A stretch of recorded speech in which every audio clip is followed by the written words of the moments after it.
بسم الله الرحمن الرحيم السلام عليكم ورحمة الله تعالى وبركاته وعنا ونكسن دمانتين بميل والبو الدنيا ذا كجوكتان waxaad ku soo dhawaataan wararkii ugu dambeeyay caalamka qodobadana waxa kamid ah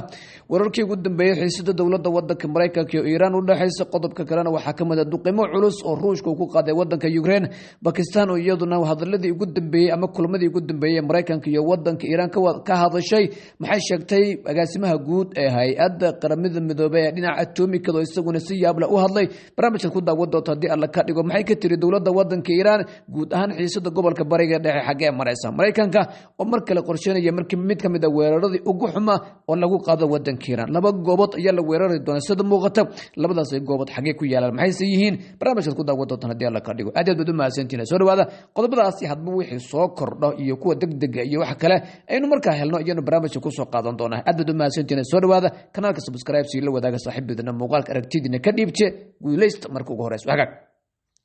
aan ku hormarno horta wararka ugu dambeeyay dawladda wadanka Iran iyo sidoo kale dawladda wadanka Mareykanka waxaynu eegaynaa laakiin dawladda wadanka Pakistan gaar ahaan wasaaradda arrimaha dibadda ayaa waxay weeranaysaa in wali ay isku diyaarinayso in ay hesho ugu yaraantii in dawladda wadanka Mareykanka iyo Iran ay wada hadal ka gaaraan isla markaana kulmo degdeg ah yeeshaan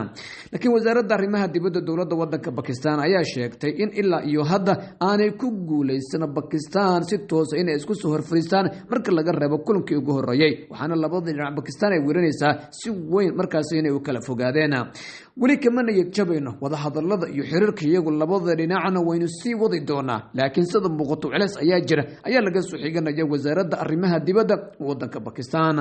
sidaas oo ay tahayna dhinaca kale waxa la leeyahay wada hadallada wali way sii soconayaan dawladda wadanka Iran rajo wanaagsan ma muujinayso waxayna wacd ku martay xaaladan sadii sidan ku sii socota Iran in markaas ay u diyaar garoobi doonto dagaal ka dhana dawladda wadanka Mareykanka laakiin dawladda wadanka Mareykanka qudheeda qaad qabo ma ah oo dagaalo culus ayaa la weeranaya inay qorsheynayso sarkaalka ugu sareeya taliska dhexe ciidanka wadanka Mareykanka waana ninka la wariyo in uu yahay furaha dagaalka gobolka bariga dhexe Kobar ninka la yiraahdo ayaa la kulmay madaxweynaha wadanka Mareykanka Donald Trump waxaase ay sheegaysaa warbaahinta la yiraahdo Times of Israel in mar kale la qorsheeyay wareeg kale oo duulaana oo lagu qaado wadanka Iran goobaha sida weyn loo weerari doonana waxa kamid ah gacanka Hormuz sida warbaahinta maamulka gumeystaha Israel ee Times of Israel la yiraahdo ay weeranayso weerarka labaad waxa lagu qaadi doonaa gacanka la yiraahdo Hormuz halkaas oo markaas dawladda wadanka Iran ay la tahay hadii laga la wareego dawladda Iran si wanaagsan in loo jabin karo laakiin khidadaas ciidanka ilaalada kacaanka ee wadanka Iran ma mooga weerarka ka soo foodla Washington iyo Tel Avivna si wanaagsan oo default ayay ugu toogahayaan ciidanka ilaalada kacaanka wadanka Iran iyo guud ahaan mas'uuliyiinta wadanka waxaana laga soo xiganaya saraakiil sare ka tirsan ilaalada kacaanka wadanka Iran mar hore laba mar ayaana la gaaday laakiin wixii hadda ka dambeeyay waa in itaalkiisa diyaar garow culus ayaana laga soo weeranaya gudaha wadanka Iran laakiin in hadda weerar labaad ama muujid labaad oo weerar loo diyaar garoobayo Pakistan wada hadallo lagu madadaalinayo waxay u muuqataa in sheekadu ay tahay waa soo diyaarinaynaaya hadalkana meesha ka saarin Donald Trump waxa kale uu sheegay in go'doominta dawladda wadanka la sii kordhi doono balaha iyo maalmaha soo socda laakiin madaxweynaha wadanka Iran Mas'uud Pezeshkian ayaa isaguna wacd ku maray go'doominta iyo xisaarka dawladda wadanka Iran lagu haya cawaaqib xun inuu ka dhalan doono wadanka Mareykanka markii uu ku fashilmay tillaabooyinkiisa militariga ayuu go'aansaday buu yiri in markaas banaanka badweynta ama biyaha caalamiga ah uu ka ugaarsado doomaha iyo markaas maraakiibta ku soo socota Iran iyo kuwa ka baxaya laakiin 40 maalin oo uusan wax reeban dawladda wadanka Mareykanka meel cidla ayaa looga soo haray dhinaca kale dawladda wadanka Iran ayaa iyaguna wadamada khaliijka u sheegtay inay aamusnaadaan isla markaana inta dagaalku uu soconaya ay si wanaagsan u dulqaataan hadii kale waxay kula tarisay wadamada carabta cid walba oo xiniye isku hayso in Mareykanka iyo maamulka gumeystaha Israel ay soo barbar istaagto waxaana lagu yiri war ka soo baxay wasaaradda arrimaha dibadda dawladda wadanka Iran idin ma cafiin doono mar dambana way adkaan doontaa walaaltinimadii afka baarkeed ahaa ee aad noo sheegay jirtay inaan aamino hadii aad rabtaan inaad mar labaad kalsoonida dawladda wadanka Iran dib u hanataana waa in aad markaas magdhow ka bixisaan dulmiga naga ka imid dhinaciina adinkoo caawinaya Mareykanka iyo maamulka gumeystaha Israel ayaa la yiri waa markii ugu horeysay hadal caynkan oo kale markaas uu ka soo baxay dawladda wadanka Iran waxna muddo hadalkaasi wadamo wadamada khaliijka oo kulan xasaasi oo ugu socday magaalada Jidda in wadnaha u jirmay inkastoo iyaga ugu dhowda khilaafaad culus oo u dhaxeeyo laakiin haddana hadalka ka soo yira dowladda wadanka Iran ee ku saabsan way inoo tahay arrinkaasi si weyn ayay uga argagaxeen madaxda caloosha u shaqeystayaasha Carabeed ee nacamlayaasha ah ee u kalmeynaya Mareykanka iyo maamulka gumeystaha Israa'iil waxaana qaar ka mid ah khubaradu ay leeyihiin wadamo badan ayaa dakum laga dhigi doonaa isu tag Imaaraadka Carabta Bahrain iyo Kuwait horta iyagu waxa la weeranayaa saxarahi in dib ay ugu laaban doonaan maxaa yeelay Iran waxay wadamadaasi u muujin cadowtooyo badheer sidaas daraadeedna ilaalada kacaanka way kordhiyeen sida la leeyahay goobaha la duqeyn doono iyo in si aan naxariis lahayn ay weerar ula kulmi doonaan haddii muujid kale oo weerar ay bilowdo dowladda wadanka Mareykanka iyo xulafadeeda ay ka mid yihiin calooshad u shaqeystayaasha Carabeed ee Imaaraadka Carabta ay uga horeeyaan waxaa dhinaca kale hadii aynu eegnana dowladda wadanka Ruushka ayaa weerar aan kala go' lahayn ku qaaday sida markaas telefishinka Al Arabiya uu warinayo inkastoo aynu eegi doono madaxweynaha wadanka Ukraine Volodymyr Zelensky oo qudhiisa ka yaaban weerarada diyaaradaha droniska ugu badnaadana ee dowladda wadanka Ruushka waxaana la warinayaa magaalada la yiraahdo Odessa oo ku taal bariga wadanka Ukraine ayaa si ba'an loo duqeeyay diyaarado dronis oo ciida ka badan ayaa la warinayaa militariga wadanka Ruushka ay ku garaaceen 24 saac la soo dhaafay waxaana la leeyahay 24 saac la soo dhaafay 206 diyaarado dronis ah oo 206 weerar oo diyaaradaha droniska ayaa lagu qaaday tan iyo arbacadiina dhaaftay sida uu warinayo telefishinka Al Arabiya oo soo xiganaya mas'uuliyiin sarsare oo markaas ka tirsan dowladda wadanka Ukraine laakiin madaxweynaha wadanka Ukraine Volodymyr Zelensky qudhiisa ayaa ka yaaban weerarka dowladda wadanka Ruushka waxaana uu sheegay Khamiistan maanta wuxuu yiri toddobaadkeena dhaafay oo kaliya Ruushka waxayna soo weerareen buu yiri 1900 oo weerar oo diyaarado drones ayaa nagu soo qaadanayo yiri 1400 oo gooboodna waa duqeeyeen waxa uu sheegay 60 gantaal iyaguna markaas qaybeen ay ka ahaayeen toddobaad kaliya 1900 oo weerar oo 60 kamid ah gantaal ahaayeen 1400 oo gooboodna la beegsaday wad garan kartaa buu xaaladda iyo culayska ka dhalanaya militariga wadanka Ruushka ayaa ku sii siqay dekada Odessa la yiraahdo ee markaas ku taala bariga wadanka Ukraine waxaana la leeyahay dowladda wadanka Ukraine arintaasi si weyn ayay ugu walwal qabtaa maalmihii u dambeeyayna waxa marka ka dambeysay soo kordhayay in ciidanka militariga wadanka Ukraine ay sii jabayaan dekadaasna waa mid kali ah ee marka aan ilaahda koonfurta wadanka Ukraine ayaan ku wada raali ahaadaan bariga iyare magaalada Odessa waxay ku taalaa koonfurta wadanka Ukraine raali iga noqdo hadaan bariga ku sheegay marka weeraradii ugu dambeeyay dekadaas la beegsaday 18 qof ayaa ugu yaraantii ku dhaawacantay in intaas ka badana way ku dhintay sida wiil waranayo mas'uul sare oo hadlay magaaladaas mas'uuliyiinteeda kamid oo la yiraahdo Sihayri Liyasak waxa uu sheegayaa weerarka ka imaanaya dhinaca militariga wadanka Ruushka gaar ahaan magaalada Odessa la yiraahdo ee ku taala bariga wadanka Ukraine dhibaato culus inay ku noqotay weeraradii u dambeeyay wuxuu leeyahay dadka magaalada ku nool iyo guud ahaan dhaqaalihii wadanka culays xoog leh ayaa soo food saaray sidaas daraadeed wuxuu leeyahay xaaladda marka ka dambaysa aad iyo aad ayay u adag tahay ونسلي إيجاد دونا لكن يقولون قلنا هذا ديار هذا الدرونس كدقيمة علوس أيه كهايان مركل لجاه الله يجودها وضع كروش قبل هذا يسد وين أوه ريانا وحكم ده قبل هذا كت سن حدود كدولة وضع ك يوكرين يقول حيا يقول حس أنا هذا أما يوكرين يقول حي روش بلغراد قبل كلا يرادا أيانا كم ده كروس كنقول ده قال أيا كسي الصعونية إنك الصعيد ماذا قلبت يعروش وشقيستاش يكون يوكرينيين هلك كجرا أي اللي يجودها بجاجي اللي دليل كنا الدقيمة اللي جب haddana wali waxa la leeyahay meelaha qaar kuwa nafta ay ka sii dhacayso ayaa jooga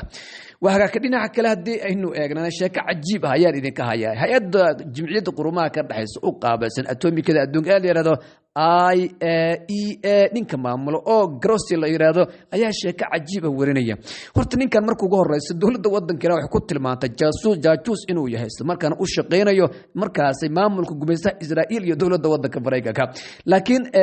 Grossi wuxuu leeyahay Iran wuxuu leeyahay Isfahan halka la yiraahdo halkaas wuxuu leeyahay waxa lagu bacriminayaa buu leeyahay marka uranium tira badan inkastoo wuxuu leeyahay dawladda wadanka Mareykanka iyo maamulka gumeystaha Israa'iil tan 2025 ay duqeynayeen haddana wali wuxuu leeyahay halka ugu badan uranium la bacrimiyay ee dawladda wadanka Iran waxay talaab ku leeyahay magaalada la yiraahdo meesha la yiraahdo Isfahan marka waxa la yiraahdo goob ay dawladda wadanka Iran nuclear lagu bacrimiyo inkastoo Iran ay sheegato halkaas inay tahay goobaha waxbaha nolosha caadiga looga galay iyo nuclear-ka nabadda ee korontada iyo dawada iyo waxyaabo noocaas oo kale ah laakiin ninkaas wuxuu leeyahay waliba wuxuu leeyahay laga soo bilaabo 12 bishii June ee 2025 ilaa iyo hadda halkaas waxa lagu kubcinayaa buu leeyahay uraniumta kuwaas oo suurtagelin kara in dowladda wadanka Iran ay hesho bam nuclear ninkan oo isagu laftirkiisa jaajuus sida la leeyahay oo si weyn waliba dowladda wadanka Iran xitaa warqado badan iyo dukumeenti badan oo ay ka soo bandhigtay ayaa hadda isaguna wuxuu leeyahay war halkaas ayay Iran ugu jiraan hal la duqeeyo ayuu ka wadaa Isfahan hadii matalan oo kale halka la duqeeyo isagii waa mas'uulkii hay'adda jimciyadda qurumaha ka dhaxaysay halka uu joogay weeye marka hadii hata nuclear meesha lagu dhufto dhibaato ka soo dhalato bal wuxuu ka faa'iideeyay marka ninkan marka waxa la leeyahay qaramada midoobay ayaa noqotay sida la leeyahay mid kamid ah hay'adaheedii in hadda ay u shaqeynayaan maamulka gumeystaha Israa'iil halkii uu ku talin lahaa meeshaas in la weerarin wuxuu si bidhaaminaya Mareykanka Israa'iil halkaas inay duqeeyaan wuxuu leeyahay godad waaweyn oo ay adag tahay buu leeyahay in la gaaro ayaa halkaas ku yaala waana goobta rasmiga ah oo aan ilaa iyo hadda Iran kama nadiifin ayuu leeyahay markaas uraniumti la bacramiyay laakiin Iran hawsheeda meel ayay u taalaa marka mana aha waxa la leeyahay Iran ee barnaamijyadeeda iyo macdanta la bacramiyay hatta hadii la rabo xuduudka Ruushka iyo Iran ayay ku taalaa yaani wadankaas waa buuraleydaas oo dhan waxa la leeyahay meel walba kamid ah ayay yaali karaan marka Iran ukumaheeda meel ma yaalaan inkastoo qaar kamid ay guuranayaan ugu yaraantii 20 bam nuclear inay leedahay dowladda wadanka Iran waxaana laga dareemi karaa sida la leeyahay dhiiranaanta dowladda wadanka Iran marna inaanay ka gabanaynin dowladda wadanka Mareykanka iyo maamulka gumeystaha Israa'iil inkastoo khibrada qaar ay leeyihiin ee Ruushka iyo Shiinuhu inay la wadaagaan wadanka Mareykanka Iran inaanay hub nuclear marka nuclear aan ahayn sidaas daraadeedna hadii weerar lagu qaadayo qorshaha lagu darsado Iran iyaduna in hub nuclear ay adeegsan karto sidaas daraadeed marka Mareykanka waxa la leeyahay marar badan uu ka gaabsanaya laakiin arintaas wax la sahlan kara ma aha dhinaca kale hadii aynu eegnano warbaahinta maamulka gumeystaha Israa'iil ayaa weerinaysa in Donald Trump iyo Netanyahu ay ka fikirayaan tilaabooyin kale oo cusub oo military goobo kale oo iyaguna markaasi Iran la aaminsan yahay in hubkeedu u yeelo oo asriya ila si duqeeyo waxaana dhawaantan sarkaal saro ka tirsan jawaasiista Israa'iil uu sheegay in ay gacanta ku hayaan bartilmaameedyo cusub oo hor leh kuwaas oo Iran muhiim u ah sidoo markaasi isagu hadalka u dhigaya laakiin dowladda wadanka Iran ilaa iyo hadda waxay leedahay hadii ay dagaalku mar kale xiniyo idinku hareen waxba dhulka nagama yaalaan dhinaca kalena Ruushka iyo Shiinuhu ayaa iyaguna hub aad u tiro badan oo noocyo kala duwan ku soo daabulaya gudaha wadanka Iran waxaana la leeyahay waliba Kuuriyada Waqooyi iyo Ruushka iyo Shiinuhu gantaaladii ay sameeyeen oo meel lagu tijaabiyay la aha ayaa la weeraraya hadda in Iran loo soo daaburayo si loo ogaado daliish iyo amaanta ay leeyihiin Ruushka iyo Shiinaha ayaana ugu daran inkastoo la leeyahay Iran waxa jirto xuduud yaani tareen dhulka hoostiisa mara oo Iran ilaa iyo wadanka Shiinaha isku xir halkaas marka waxa la leeyahay 12 maalin ayuu soo soconaya tareenkaas wad garan kartaa inkastoo aan labada wadan aad u kala fog yihiin marka Itixaad waxa la leeyahay Iran waxay si weyn uga baahan tahay nidaamyada difaaca waxa la inta badan Iran daciifinaya waxa kamid ah in la ogaado lagana hortago weerarada ka imaanaya diyaaradaha dowladda wadanka Mareykanka ku casriga ah F-35 iyo F-6 iyo 15 iyo 15 B-52 iyo B-2 iyo diyaaradaha noocaas ayay Iran ka walwal qabtaa kuwaasna dhawaantan ayaaba la qaawiyay oo marka nidaamyada difaaca ee wadamada Ruushka iyo Shiinuhu ay keenaan ayaana faahfaahiyay waxna la arkaya diyaaradda B-52 ama 250 layra oo maraysa meel u dhow dowladda wadanka Iran ee magaalooyinkeeda xilli xabad joojinta markaas ee bilow ahayd marka waxa la leeyahay labadan wadan si weyn ay isugu diyaarinayaan marna inaana dagaalka lagu jabin dowladda wadanka Iran dhinaca kalena ciidanka ilaalada kacaanka wadanka Iran iyo guud ahaan ciidanka wadanku leeyahay iyaguna si weyn isugu diyaarinaya si wanaagsan in looga hortago marka koox burcad ah oo la doonayo ama jabhada ah habaha ugu badnaadeen qowmiyadda Kurdida la yiraahdo in lagu soo weeraro gudaha wadanka Iran mas'uul soo ka tirsan ilaalada kacaanka ayaa sheegay dhowr qof in la dilay kuwaas oo isku dayay in weerar ay ka fuliyaan waqooyiga wadanka Iran waxaana uu sheegay mas'uulkaas oo la hadlay wakaalada wararka Iran ee Tasniim la yiraahdo in isku dayay fadqal inay ka geystaan waxaana uu sheegay in ay u shaqeynayaan kuwa markaas cadowga ah ee jawaasiista marka dhan walba marka la eego xaaladda waxa la leeyahay waa mid aad u cakiran si walba loo eego dowladda wadanka Iran iyo Mareykanka waxa la leeyahay mar kale dagaal lama horaan weeye wadamada Carabtan hadda waa la kala baxay oo cidba marka hadda wax isugu haray ayaan bajirin hadii markii hore wax la qalqaliyay jiray hadda wax la qariyay ma jiraan Lebanon hadii aynu eegnana xogaga gumeystaha ayaa weeraro culus ku qaaday koonfurta wadanka Lebanon waxaana la dilay in ka badan 9 qof halka sidoo kale dowladda wadanka Lebanon wali iyaduna ay doonayso in wada hadal ay la yeelato maamulka gumeystaha Israa'iil laakiin xogaga gobonimo doonka ay reer Lebanon ayaa wacd ku maray inta Israa'iil ay duqeymaha ka wada wadanka Lebanon wax nabad la yiraahdo inaanay jirin inkastoo malaayiin reer Iiraan ay markaas ka qaxeen oo xaalad culus ay iska jirto haddana dhinaca kale waxa la leeyahay xogaga reer Lebanon iska caabin culus ayay kala hortageen kooxda burcadda ah ee duulaanka ah wadanka Pakistan ayaa iyaduna waxa la leeyahay waxay kala hadlaysaa Ruush ee Mareykanka iyo Iiraan sidii loo furo lahaa gacanka Hormuz wareeg labaad iyo saddexaad ee soo socda guud ahaan loo qaadi lahaa markaas godoominta saaran wadanka Iiraan laakiin waxaas oo dhan waxa la leeyahay waxba kama jiraan oo warbaahinta la wadaagaya mooyaane sida hadda xawsh ay u muuqato cid walba diyaar garow culus ayay ku jirtaa maxaa yeelay dawladda wadanka Iiraan Pakistan ma aaminayso oo Pakistan iyada laftirkeeda ayaa ka tirsan jawaasiista wadanka Mareykanka habaha ugu badnaadaan taliyaasha ugu sarreeya militariga wadanka Pakistan iyo sidoo kale kooxda siyaasiyiinta ah waa hagaagka dhinaca kalena haddii aynu eegnana dawladda wadanka Talyaaniga ayaa si weyn u cambaaraysay weerarka maamulka gumeystaha Israa'iil ay ku qaadeen dad rayd ah oo markaas doonayay in magaalada Gaza ay gaarsiiyaan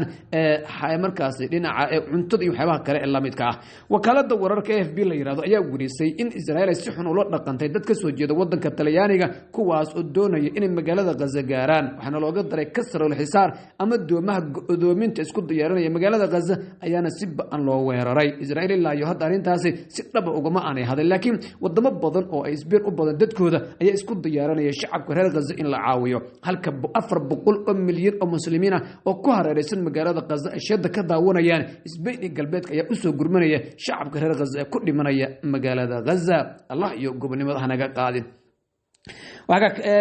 qodobada kale ee barnaamijkan waxaa ka mid ah aynu ku soo gabagabeynayno haddii alla ka dhigo haddii wax kale soo kordhina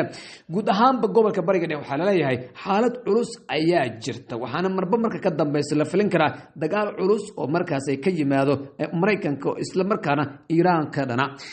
laakiin telefishinka Al Jazeera ayaa waxaa la leeyahay hogaamiyihii ugu sareeyay ee wadanka Iiraan ee la dilay Khomeini ayaa sheegay markaas Iiraan in nuclear-ka ay si wanaagsan u ilaaliyo doonto waxa uu sheegay sida la warbixinaya hadda la helay oo ku saabsan inaanay Mareykanku marna aanay suurtagal ahayn isaga Israa'iil inay burburiyaan nuclear-ka iyo sidoo kale goobaha gantalada wadanka Iiraan arintaas marka hadda dib ayaa loo milcisanaya Khomeini marka waxa la leeyahay waa hore ayaa la diyaariyay goob lagu badbaadin karo wadanka Iiraan iyo midnimadiisa nuclear-ka iyo gantaladaba waxa yeelan meel aamin ah ayaa la leeyahay marka sidaas daraadad in badan oo khibrada kamid waxay leeyihiin Mareykanku wuu isdaarinaya si walba isugu dayo inuu Iiraan weerarkaasi ma noqon doono mid guuleysan doona hagaag aad u mahadsantiin saaxiibada wararkani wuxuu ku soo kordhay inta mar kale kulmi doona